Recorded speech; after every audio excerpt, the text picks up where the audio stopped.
সুপ্রভাত বন্ধুরা, আজ একটা অন্যরকম জিনিস দেখাবো। তো গামলাগুলো আগে সরাই, তারপরে আমি বলছি। গামলাগুলো পরপর সরিয়ে নিচ্ছি। গামলার মধ্যে শিশির পড়ে রয়েছে। আশা করি অনেকেই বুঝতে পারছো যে কি দেখাবো। তো এদিকে এই চারটে গাছ হচ্ছে ক্রস পলিনেটেড সিড বসানো, জার্মিনেশন হওয়ার পর পরশুদিন আমি বসিয়েছি।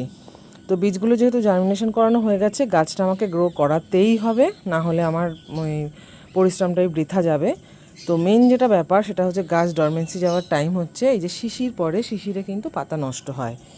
তো তার জন্য শিশির যাতে না পড়ে, আমি সারা রাত্রির জন্য বা বিকেলের পর থেকে এই গামলা দিয়ে গাছ হচ্ছে ঢেকে রাখি। এদিকেও 3টে গাছ রয়েছে, নতুন লাগানো হয়েছে। তো ইচ্ছে করেই ছোটো পাত্রে লাগিয়েছি, যে আমার ফুলের দরকার নেই এখন, জাস্ট আমি গাছটাকে গ্রো করাবো। এবং খুব একটা খারাপ বুদ্ধি নয়। তো গাছ যখন বড় হবে, লিফ বড় হয়ে স্ট্যান্ডিং লিফ দেবে, তখন এই গামলা দিয়ে ঢাকা দেওয়া যাবে না। তখন উঁচু করে প্লাস্টিক দিয়ে এমনভাবে এয়ার টাইট করে রাখতে হবে যাতে সূর্যের আলোটা শুধু আসে, শিশির যাতে না পড়ে। মেন ব্যাপারটাই হলো এ মাসের যা টেম্পারেচার আছে, তাতে যদি শিশির থেকে গাছকে বাঁচানো যায় তাহলে গাছ বসানো যাবে। গাছটায় হয়তো আপনি ফুল পাবেন না, কিন্তু গাছটা গ্রো করে যাবে এই 1 মাসের মধ্যে। ঠিক আছে? তো যেহেতু আমার এটা করতেই হতো, তাই আমি এই 4টে নতুন গাছ আর ওদিকে 3টে নতুন গাছ বসালাম।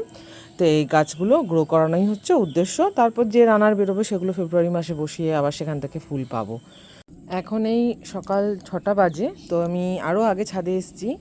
এসে এখন যখন মনে হলো শিশির পড়ছে না, আমি এরকম ঢাকনাগুলো সব তুলে দিয়েছি, যেহেতু গাছ একদম ছোট অবস্থায় আছে। এবার সারাদিন গাছ রোদ পাবে। আবার আমি বিকেলে একবার ছাদে আসি, 4টে নাগাদ। তো তখন রোদের তাপ কমে যাবে এবং তারপর রাত সন্ধ্যের দিকে ঠান্ডা পড়তে শুরু করবে। তখন আবার আমি এভাবে ঢাকা দিয়ে যাব।